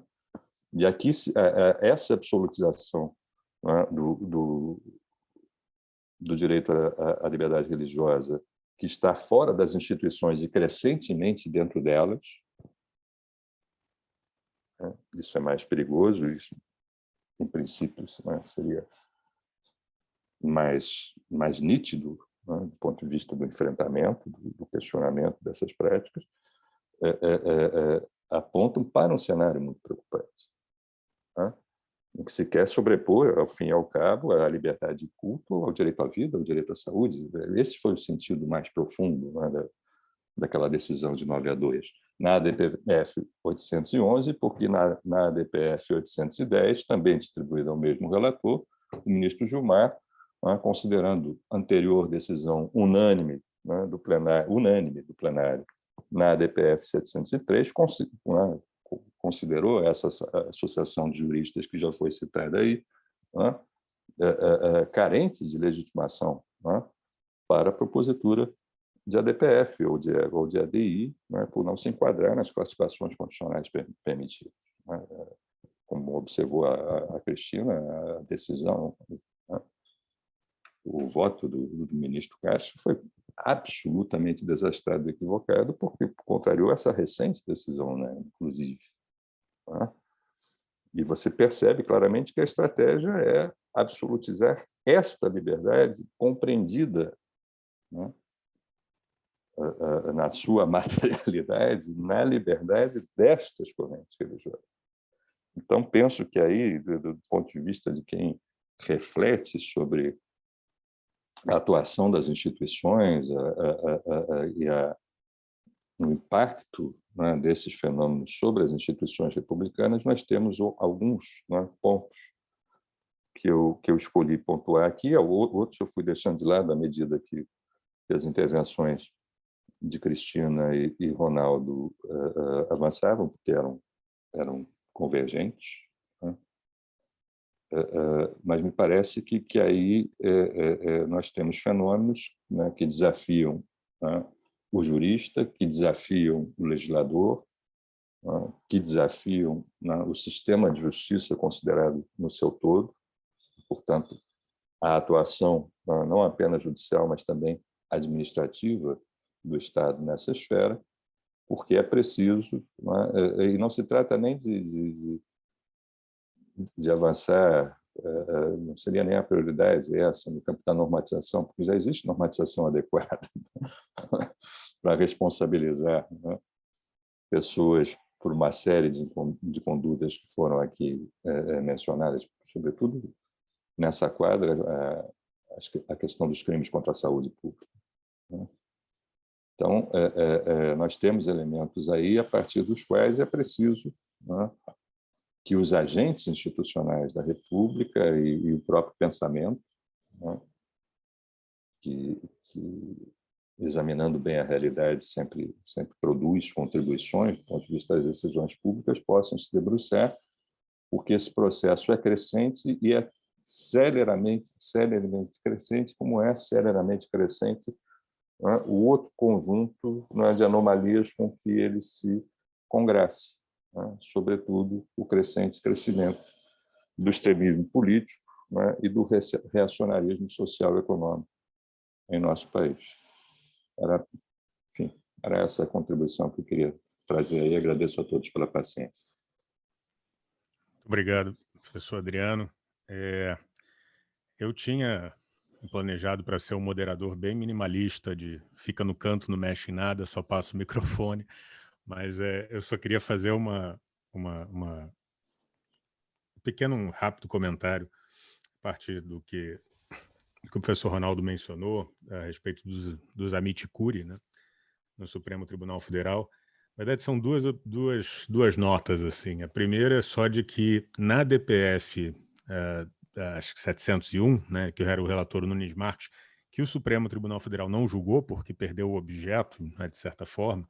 Acho que o próprio Nunes Marques disse que estava prejudicada, mas é interessante observar que ali naquela DPF, a CEDIRE, coordenada pelo professor Rodrigo Vitorino, né, o Centro de Estudos de Direito e Religião, foi admitido como amicus curiae. Mas foi e não foi, né? Está lá na decisão, foi admitido, mas infelizmente.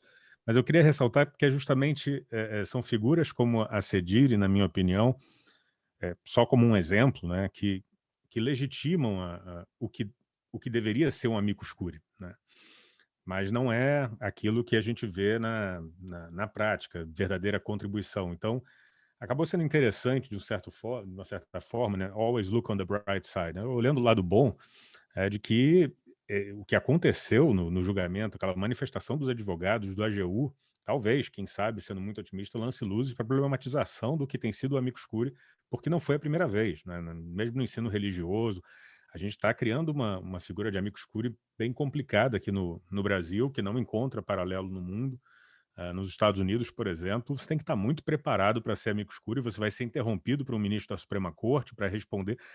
Se fosse lá nos Estados Unidos, eu acho que o ministro já iria interromper e perguntar, mas o que isso tem a ver com o caso? Né? O que essas alegações... E a pessoa tinha que responder na hora o que tem a ver. Mas aqui não tem esse diálogo, porque eu acho que os dois lados ficam numa zona de conforto, tanto quem fala, quanto o ministro, que também não participa de um debate. Mas foi interessante porque pela primeira vez eu vi realmente ministro do Supremo Tribunal Federal criticando a atuação da amicus curiae. Geralmente não tem diálogo nenhum. Pode falar o que você quiser, finjo que estou escutando e depois vamos para o voto, porque isso dá um símbolo de legitimidade. A minha decisão agora é mais legítima porque eu vi algumas representações sociais. Não vou levar nada em conta, aproveitável ou não, vou escolher o que eu levo em conta na decisão, mas enfim. O professor Rodrigo, eu vou ler as perguntas aqui, mas o professor Rodrigo acho que queria fazer uma pergunta também.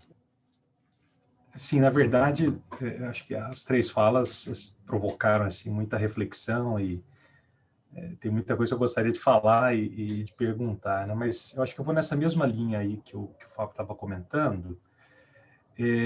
Assim, um fenômeno interessante que eu observei nesse caso, e até acompanhando a semana seguinte também, que teve casos bastante polêmicos, né, na semana que seguiu ao julgamento, né, a quantidade de acessos que houve na TV Justiça, eu acompanhei por diferentes canais, assim, foi altíssima, acho que um dos casos mais recentes, assim, que teve o maior número de acompanhamento aí pelas mídias sociais, né. E um fenômeno interessante que eu achei foi que, logo depois que houve a manifestação dos amigos, os vídeos, né, das manifestações já estavam circulando, inclusive do advogado-geral da União e tal. E aí me parece que os amigos, e aí por meio da TV Justiça, falavam mais para o seu público do que para o próprio tribunal. Então, parece que já a manifestação, e eu diria que até do AGU, né, já foi pensando num público que não era ali o tribunal, que é o papel do amigos, né, de oferecer subsídios à corte. Então, é um fenômeno interessante, porque você alia aí a pluralização da participação, que eu acho que é legítimo, faz parte, né, do jogo democrático, e cabe ao relator admitir ou não determinado amigos, né? Mas, ao mesmo tempo, o fato de o julgamento estar sendo televisionado, isso coloca uma dimensão totalmente diferente do que a simples contribuição ali para o julgamento, né? Então, assim, não é bem uma pergunta, mas... E até me lembrei também do caso da anencefalia, quando o ministro Marco Aurélio, e até o acórdão, né, já começa na ementa ali, dizendo, olha, Estado laico, né, mais ou menos assim, que implica a absoluta neutralidade do Estado, ele usa essa expressão que é forte, né, da absoluta neutralidade, e usa isso para recusar a participação da CNBB. Então, acho que assim, dentre tantas reflexões possíveis aqui, eu perguntaria se haveria alguma questão de legitimidade democrática aqui, ou de quebra da laicidade, de secularidade, ou se não, né? Pelo fato de a figura do Amicus admitir diferentes organizações, se não haveria esse problema, de modo que, uma vez que cada comunidade religiosa ou organização associativa poderia pleitear a participação também, né? Obrigado, Rodrigo. Eu vou caminhar essa pergunta junto com as outras duas, porque a professora Cristina tem que sair no máximo daqui a 10 minutos. Então, vou colocar aqui as 3 perguntas, a pergunta do professor Rodrigo e as 2 outras perguntas que foram formuladas. Tem depois um comentário aqui também do Ediomar no chat, professor Ronaldo, depois pode ler. O Gleidson pergunta, esses discursos radicalizados de defesa... Bom, está no chat também para quem quiser acompanhar, os palestrantes. Esses discursos radicalizados de defesa da liberdade religiosa cristã, somados à fragilidade democrática, saudosismo da ditadura militar, críticas exacerbadas ao STF, ao Congresso, não criam uma tempestade perfeita para uma guerra santa, na avaliação dos professores? A pergunta da Janaína Lui, sobre as formas variadas e variáveis de definição de laicidade e liberdade religiosa, vocês acreditam que essas categorias são acionadas de acordo com a conveniência, sobretudo dos grupos religiosos cristãos, no processo de construção de suas estratégias políticas, ou seja, acham que essas definições são tão fluidas quanto seus interesses em contextos distintos?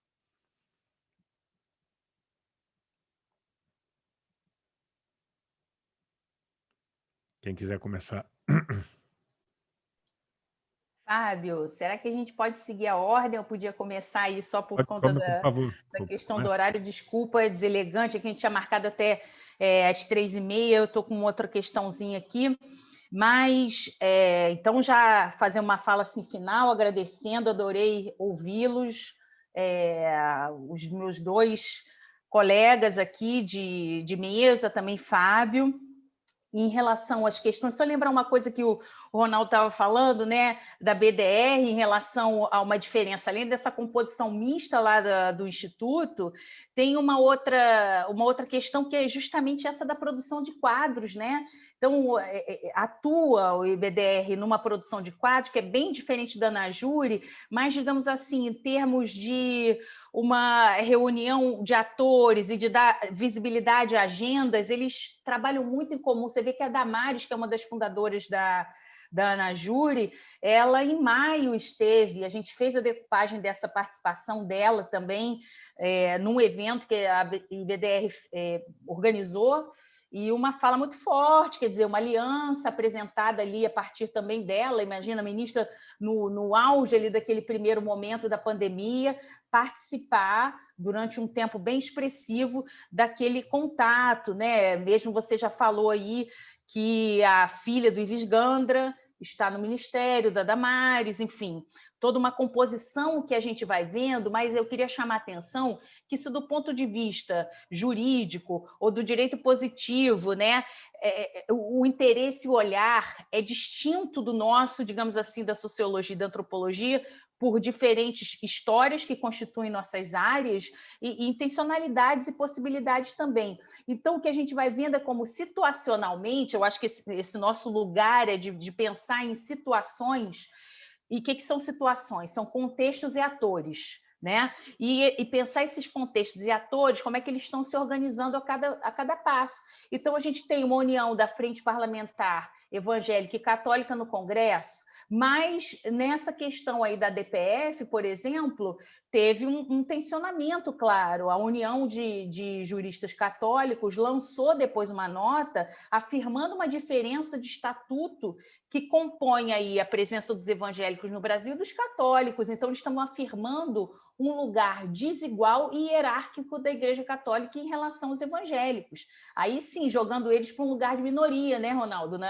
No sentido de que foram apresentar que a Igreja Católica estava, sim, se subordinando ao fechamento das igrejas em razão do entendimento de que a questão sanitária era fundamental, mas que não poderia o Estado, por qualquer razão, fechar um templo católico, fazendo menção ao acordo Brasil-Santa Sé. Então, assim, os planos de acordo e de tensionamento, eles estão postos e a gente, em situação, tem que ir pensando esses arranjos. Nesse sentido, já para falar sobre o que o Gleidson apresentou para a gente, eu acho até, Gleidson, que essa radicalidade do discurso e a fragilidade da democracia, ele pode ser pensado como um resultado desses conflitos religiosos e econômicos que a gente está observando na nossa sociedade, em torno das disputas por tradição, e que, em face disso, a gente observa isso que o João César Rocha vem tratando muito bem nos trabalhos dele, dessa guerra cultural, né, que eu acho que também vira uma senha. A Regina Novaes gosta muito de falar dessa palavra da senha, né, que é como um código que vai aí, às vezes, produzindo afinidades, mas também fica um termo vazio. Mas o João César Rocha, que é um especialista em Shakespeare, em Machado de Assis, mas que recentemente vem produzindo uma análise fundamental sobre esse contexto do conservadorismo no Brasil e fazendo uma reflexão aí sobre esse campo religioso também.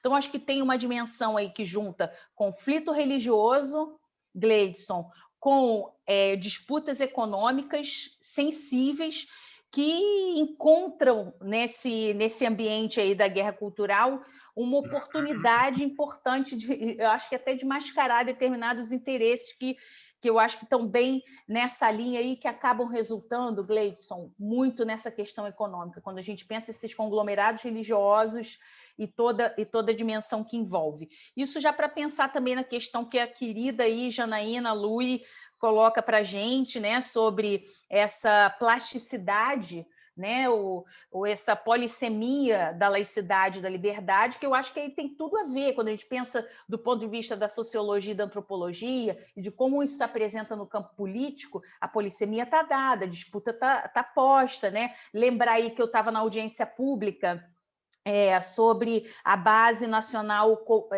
Comum Curricular. E o Sóstenes Cavalcante, um parlamentar que é do Rio, está na Frente Parlamentar Evangélica, uma liderança importante, filhote assim, do Silas Malafaia, falando sobre a defesa da laicidade, que os evangélicos, aqueles evangélicos no Brasil, estavam fazendo uma defesa da laicidade, que é um discurso histórico. O Ronaldo bem lembrou aqui, o da liberdade e da laicidade entre os evangélicos, sobretudo os protestantes, mas é fato que em arranjos situados isso obedece a uma estratégia, mas que é um vazio em termos do que se propõe, digamos assim, uma perspectiva de laicidade. Tá? A gente poderia dizer também que a esquerda evangélica poderia argumentar que a liberdade religiosa deles serem evangélicos e se apresentarem como tal estaria sendo violada por esses conservadores, que dizem, inclusive, desses evangélicos de esquerda como falsos profetas, né, que negam a identidade evangélica a esses atores,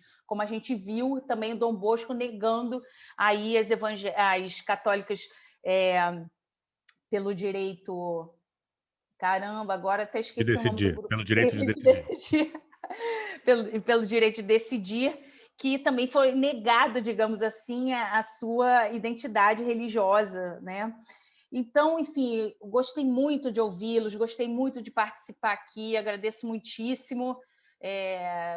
O Rodrigo também, Vitorino, que tivemos lá ele estava bem lembrando, na OAB em 2016, foi um evento importante, tematizando também liberdade religiosa e laicidade. Enfim, vou escutando pelo celular aqui, vou conectar pelo celular, tá bom, Fábio? Para eu poder sair. Tá? Muito obrigado. Beijão aí em todos, obrigada. Bom, antes de passar para o professor Ronaldo, só agregar aqui uma pergunta do Luiz Felipe.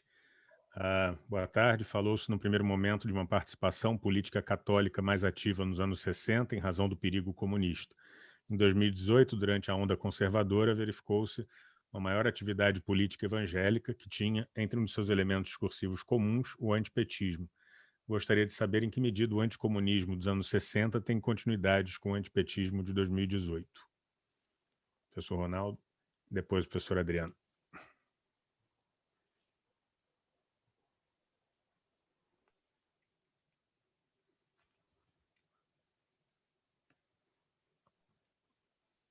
Bom, obrigado. Essa última pergunta do Luiz Felipe, eu estou pensando pensei rápido agora, né? Porque a outra ainda teve tempo de refletir. Essa caiu aqui na cabeça.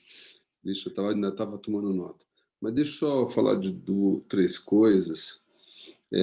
Primeiro, a Janaína, né, nossa colega, ela pergunta isso, se a liberdade, eu acho que a Cris falou bem, liberdade e laicidade são contextuais, né?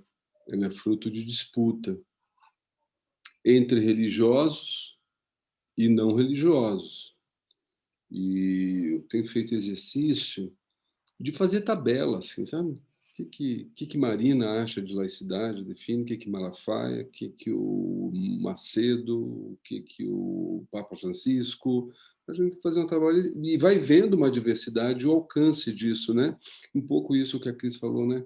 A palavra está aí, a palavra é deles, né? Então, de repente, liberdade religiosa é poder exercer a minha religião a despeito do pacto democrático laico, né? Então eu posso ser agressivo, posso ser preconceituoso.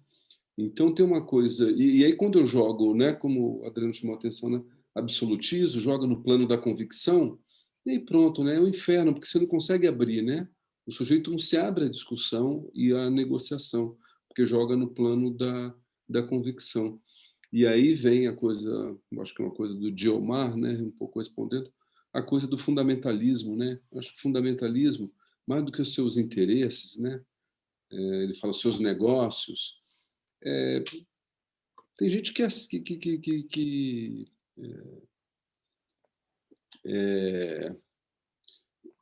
não está interessada em negócio e é fundamentalista, né? Eu acho que o fundamentalismo tem que ser definido com a relação com o outro, né? Em que medida há uma abertura para o outro. É só assim que consigo definir minimamente, porque é um conceito complicado, tem uma referência islâmica, tem uma referência protestante e tem esse uso como categoria de acusação, né?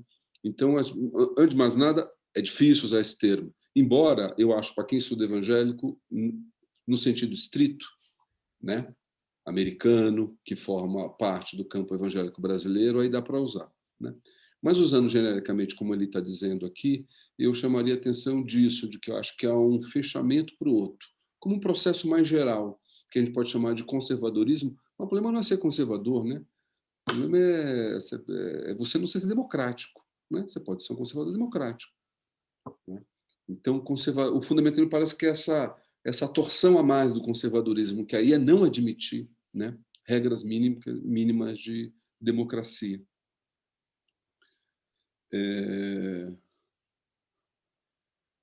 Luiz Felipe fala se eu entendi rápido aqui, legal, Luiz Felipe, orientando do Adriano, né, tipo, na banca é esse, né, o VATS é esse, né. Então, você pergunta do anticomunismo dos anos 60 e o antipetismo agora. Cara, esse anticomunismo agora ele é muito... Porque o anticomunismo de 60 tinha alguma realidade, né? Tinha um contraponto. Agora, comunista é qualquer coisa hoje. Hoje ele é uma categoria vazia, um significante vazio, que cabe no inimigo, para usar o termo da Cristina, certo? A falar dos inimigos. Então, nisso, Biden, durante a campanha, Biden era chamado de comunista na rede bolsonarista, né? Obama, Lula, qualquer um, né? Que, na verdade, às vezes a pessoa está chamando de progressista, chamando de comunista, progressista moral, mas ele está chamando de comunista. Então, é um grande espectro, um grande fantasma, e eu ainda fico surpreso como ainda é eficaz. Tem alguma eficácia em termos de comunicação interna, né? Eu acho que cada vez está ficando um pouco mais ridículo, mas, assim, como é uma marca, nomeou, e ali você já sabe como ler, né? Então, a nomeação. Então, eu acho que não tem nada a ver, né, com o contexto atual, mas se vale do estigma, né? Claro, não por acaso essa palavra, não por acaso. Mas é cansativo, chega a ser cansativo porque não dá para argumentar, né?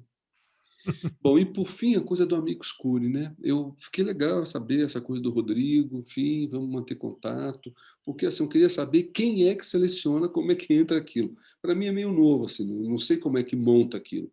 O tempo inteiro, a gente está na comissão Laicidade e Democracia da aba, e eu coloquei na comissão, né? Assim, bom, mas a Cris colocou como sugestão, mas no caso do julgamento, que pergunta, por que não tinha CONIC ali, né? E acho que alguém falou, acho que o próprio Rodrigo falou da coisa da CNBB, que não poderia, né?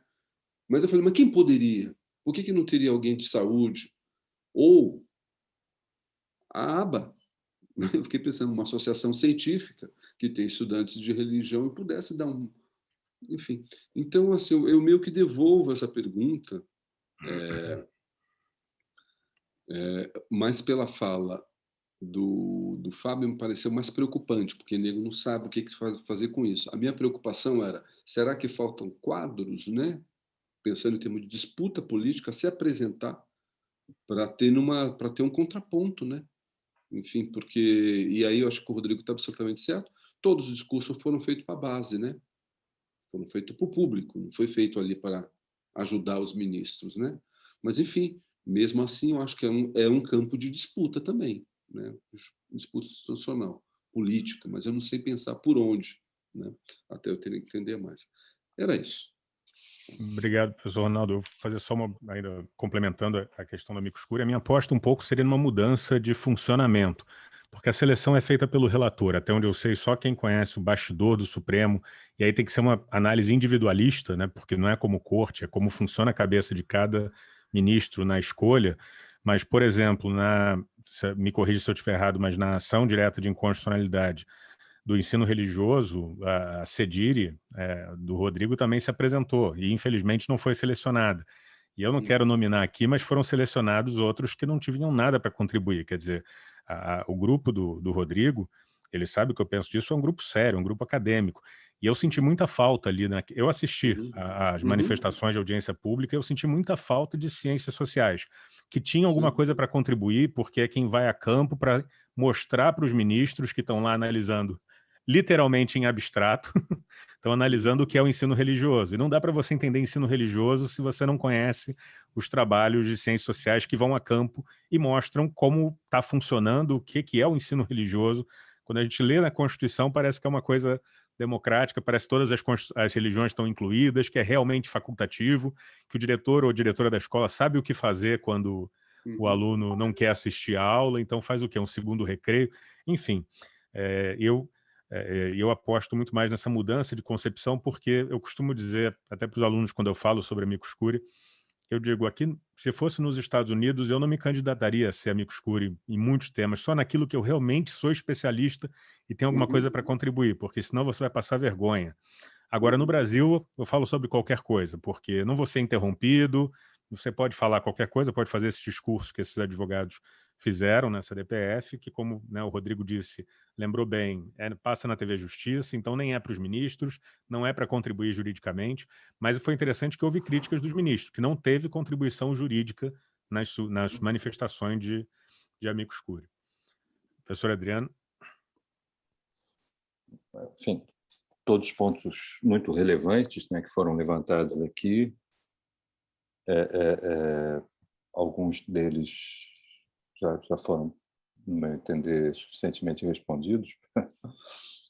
A posição confortável de ser o último nesse ponto é positiva, porque otimiza o tempo, né? Cristina e Ronaldo, todas as considerações que fizeram, eu subscrevo. Bom, com relação aos termos, os termos estão em disputa, né? Isso é próprio de uma sociedade complexa, conflituosa, né? E que se quer democrática. É preciso disputar os termos. Os níveis de disputa, como se viu aqui, são diversos, inclusive dentro do próprio, né? Aquilo, sem nominar, né? Não nominei nenhuma, né? Mas sem tomar, né? As partes, ainda que majoritárias, eventualmente, né? Pelo todo, você tem um campo evangélico e dentro desse campo, hoje em dia, né, as famosas contradições começam também a se colocar, né, movimentos de orientação não conservadora, enfim.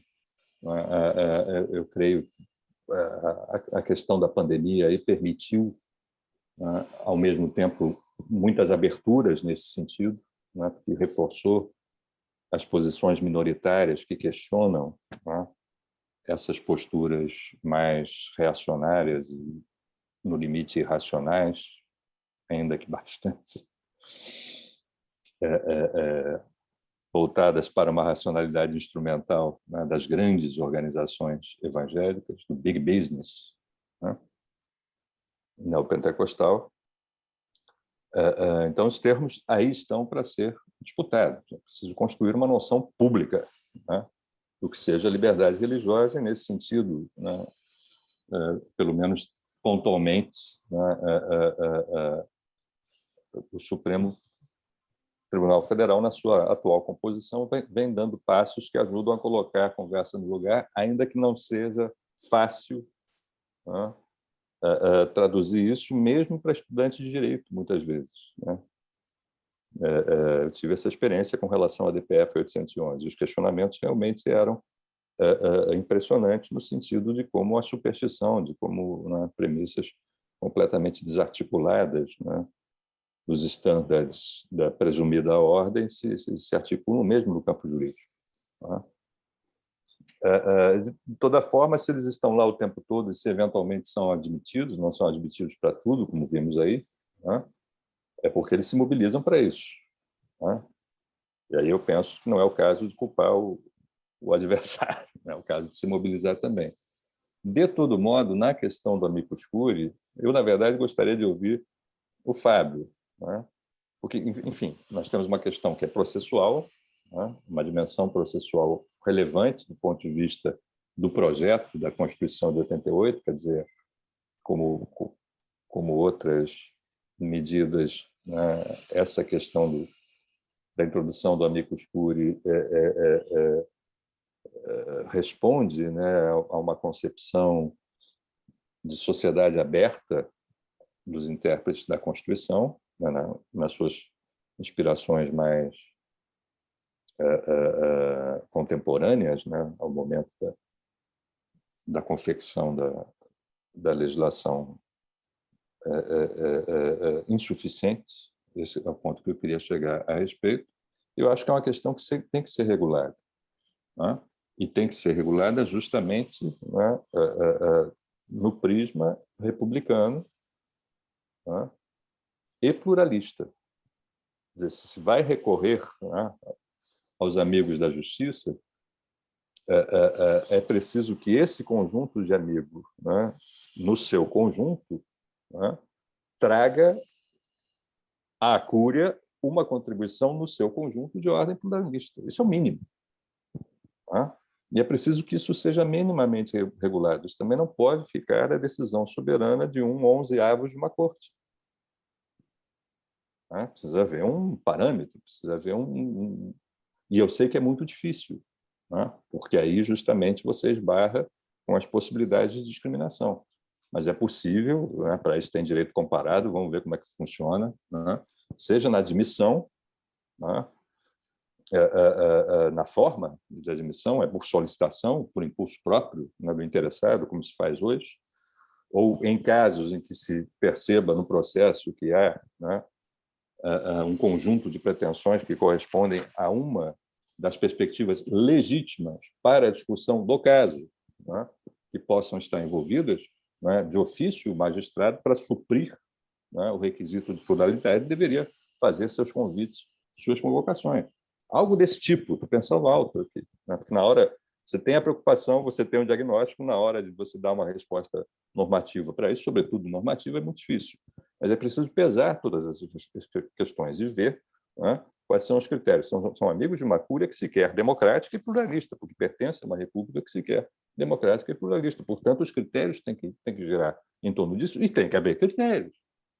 É óbvio. Tá? O parâmetro constitucional aí é inspirador. Tá? E, finalmente, quer dizer, tudo isso, quer dizer, se existe uma guerra santa, né, talvez haja uma guerra de conquista nada santa, mas que transcende, né, no meu entender, pelo que eu procurei trazer na minha exposição, apenas a questão, né,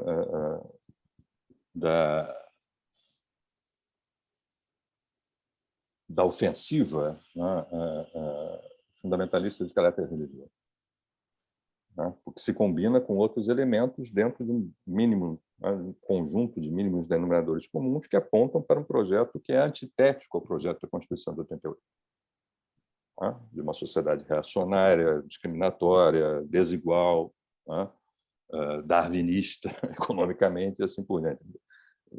Esse conjunto, né, sequer, não sei, mas que está reunindo as condições, né, para tentar pautar, né, as instituições republicanas de acordo com seus interesses ou valores, não vou entrar aqui, né, onde há interesses há valores, onde há valores há interesses, né, uns legítimos, outros não. Isso é outra discussão. Né? Então, isso e um dos elementos que aproxima, né, esses diversos grupos que se compõem em torno, né, de uma ofensiva que é, no seu ápice, né, declaradamente destrutiva de certas estruturas e valores, né, que se traduzem no projeto de Estado de Sociedade definido em 88, né, isso passa também por esse amálgama, né, do anticomunismo, do anti-esquerdismo, do antipetismo, né? Esses três termos são utilizados indistintamente, como, né, petista, esquerdista, comunista, como se fosse uma praga só, né, uma peste só, do ponto de vista do discurso reacionário por aí se desenvolve, encontra, sem dúvida alguma, absurda e talvez até inesperada, né, ressonância, né, nesses ambientes, nesses campos sociais em que um projeto, né, reacionário e excludente vai se delineando. Então, há certamente uma reutilização de um tipo, né, para não fugir dos termos, satanização, né, desqualificação, criminalização, enfim, execração do outro, e o outro, nesse caso, é quem quer que possa ser entendido, né, como obstáculo à realização dos interesses e valores que aí estão envolvidos, isso também, né, é um aspecto problemático que também precisa encontrar resposta, não apenas social, mas também institucional. Né? O Estado brasileiro descumpre os seus deveres, né, quando deixa correr esse vale-tudo, né, que se apresenta como religioso, mas que, né, sobretudo, mais para o mal do que para o bem, envolve certamente outras aspirações e outros interesses muito pouco santos. Né? É mais ou menos isso que eu queria deixar como tentativa de contribuição final. É ótimo. Muito obrigado, professor Adriano. Pelo adiantar da hora, eu encerro aqui essa sessão, mas passo a palavra, não sei se o professor Rodrigo Vitorino quer fazer avisos paroquiais aqui em relação ao seminário. Olha, não, eu quero só agradecer, né, a todas e todos que estão presentes aqui na sala, nessa tarde. Começamos certamente... com 70, terminamos com 70, realmente. Então, o pessoal ficou firme aí. É uma alegria, né, a gente poder dedicar esse tempo aí a uma discussão tão interessante, tão rica, né? E agradeço mais uma vez ao professor Ronaldo, professor Adriano, professor Fábio, por terem se disponibilizado, a professora Cristina também, né, que teve que sair um pouquinho. Aliás, não saiu mais cedo, né? Ela saiu na hora que estava prevista, a gente que avançou um pouquinho mais em função aí dos debates, né? Então foi muito bom. Mas é isso, né? Agradecer em nome do CEDIRE e espero poder contar com os colegas em outras oportunidades também, para a gente ir acompanhando aí esses fenômenos, esses acontecimentos que estão na interface entre direito e religião, né? Essa expressão direito e religião, inclusive, que tem sido mais utilizada por outras organizações, nós que inauguramos ela aqui no Brasil, né? Trazendo de outros grupos fora, e com essa perspectiva de trabalhar essa temática em uma faculdade de direito, a partir, né, de um ambiente jurídico, né, e também interdisciplinar, mas de uma perspectiva plenamente acadêmica, né, como nós podemos ver nessa tarde. Então, muito obrigado, Fábio. Podemos encerrar, então. Obrigado e boa tarde a todos. Obrigado.